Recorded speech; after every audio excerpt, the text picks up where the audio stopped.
Hallo, dag Anthony, welkom bij Ambits. Goedemiddag. Dankjewel voor langs te komen.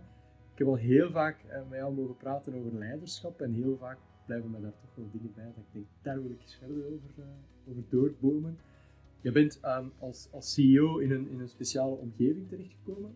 Wat bedoel ik daarmee? Een technische, start-up, scale-up omgeving, waar je toch wel op relatief korte tijd een strategische ommezwaai, een grote ommezwaai, zeg maar, hebt doorgevoerd. En dat vraagt toch wel een bepaalde aanpak qua leiderschap.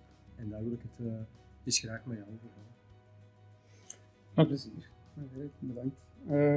Het klopt inderdaad. Ik ben in een onderneming terechtgekomen die toch door woelig water ging en waar een strategische bijsturing effectief noodzakelijk was. Mm-hmm. Nu zelf ben terechtgekomen in een onderneming die in de IT-sector. Ik zelf ben niet technisch opgeleid, dus voor mij was het helemaal nieuw. Het was een uitdaging, het is nog altijd een uitdaging.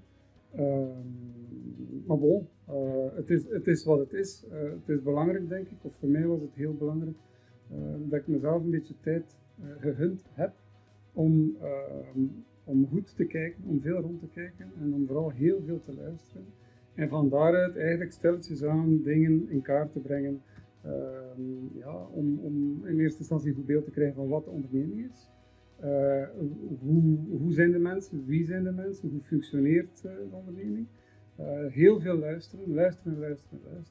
En in een volgend stadium mensen bevragen op een heel positieve manier, denk ik, ook op een heel directe manier. En, recht in de ogen kijken en zeggen van goed, vertel me een keer uw verhaal, wat denk jij ervan? Mm-hmm. Ja. Dus het is een heel hands-on aanpak waarschijnlijk, maar vrij intensief. Mm-hmm. Het is ook niet altijd het snelste traject om in te gaan, maar het rendeert wel. Maar dat is een beetje contra-intuïtief, hè? Want in de wereld van vandaag, hè, waar alles heel snel gaat, plus je komt dan in een context waar ook nog wel er financiële druk is om de ommezwaai te doen, dan zouden we eerder geneigd zijn om snel te gaan. Maar jij zegt eigenlijk van, soms is vertragen ook wel goed.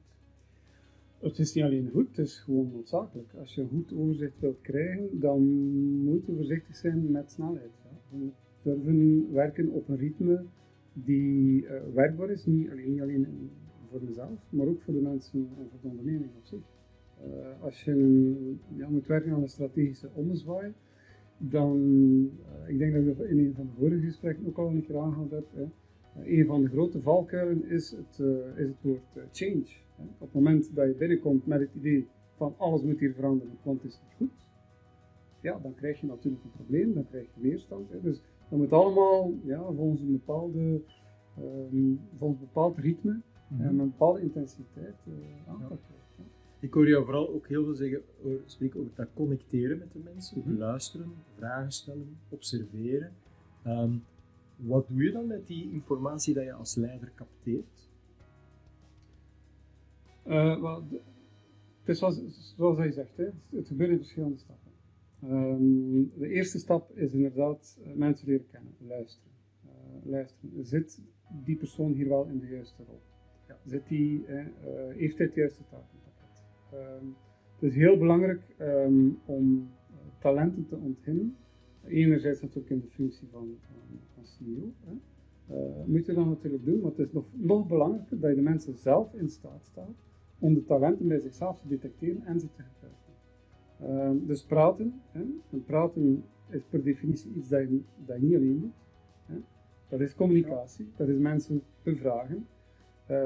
Ook durven vragen van kijk, ik zeg je iets, heb je het begrepen? Ben je zeker dat je het begrepen hebt? Dus op een heel interactieve manier met elkaar omgaan.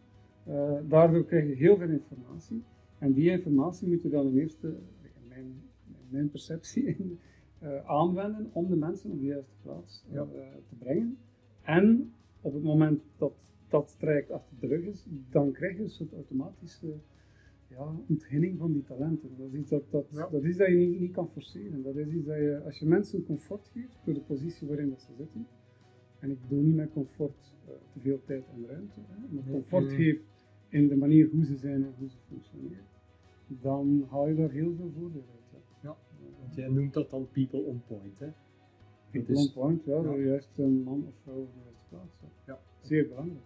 Het feit dat mensen hun talenten mogen en kunnen ontwikkelen, dat is bijzonder belangrijk naar motivatie toe. Ja, en ik wil er nog aan toevoegen dat compatibel zijn. Compatibiliteit is voor mij zeer belangrijk in een onderneming. En ik ben een van die zaken, dat klinkt vreemd, hè, dan ben je nog wel.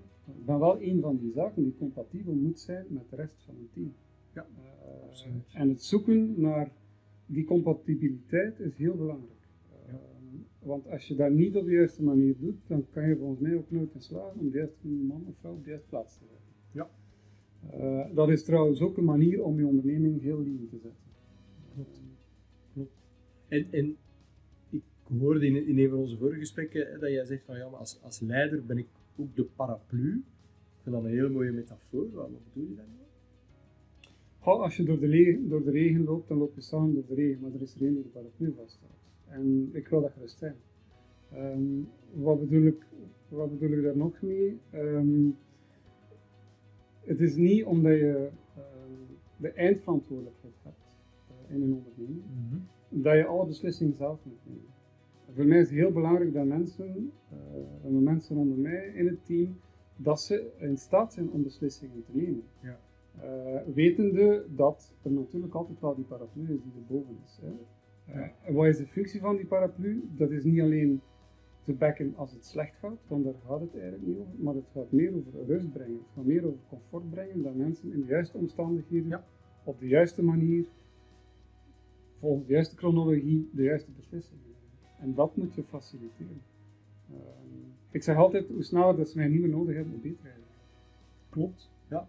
En gelinkt daaraan zeg je ook van, en dat doet me denken aan wat ze noemen servant leadership, dienend leiderschap. Zeg jij van, gebruik mij als CEO. Hoe moeten we dat interpreteren? Ik zeg dat heel veel, dagelijks meermaals, use me.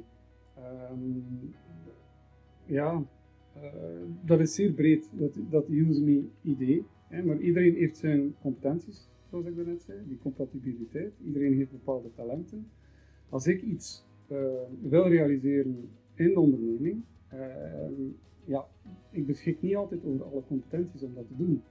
Dan ga ik ze ergens gaan halen, die competenties. Ja.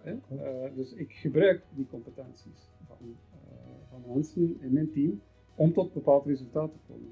Of tot een complementair geheel te komen. Ik verwacht net hetzelfde van de mensen. Use me. Het is niet omdat je daar op een bepaalde stoel zit met een bepaalde titel, dat je daarom niet op dezelfde manier moet functioneren. Mijn competenties zijn niet dezelfde competenties als de mensen in het team. Dus dat is iets die voor mij zeer horizontaal is, zeer evenwichtig en zeer gebalanceerd moet zijn. Mijn deur staat altijd open. Ja. Eigenlijk heb ik geen deur daar. Ja. Dat is nog best eigenlijk. Ja.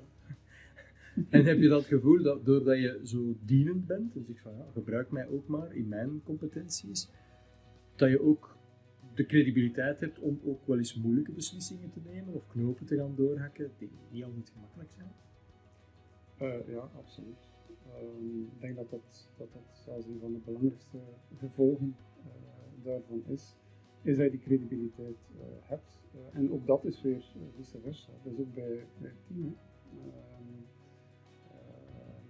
Die geloofwaardigheid krijg je daar wel door.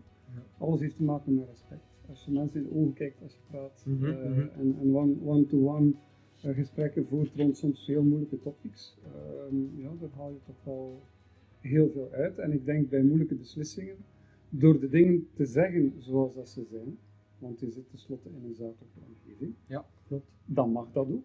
Maar door ze te zeggen zoals ze zijn, zonder er, op zijn Vlaams te zeggen, doekjes van te winnen, maar wel met het nodige respect en met argumentatie, dat is altijd zeer belangrijk. Een beslissing doorduwen zonder ze te argumenteren, doe ik nooit. Als ik een beslissing neem, dan zeg ik ook waarom ik het neem. Dat geldt ook in credibiliteit. Ja. Dus ja, ik denk dat dat klopt. Dienend leiderschap leidt tot credibiliteit. Dankjewel voor het gesprek. Zeer graag gedaan.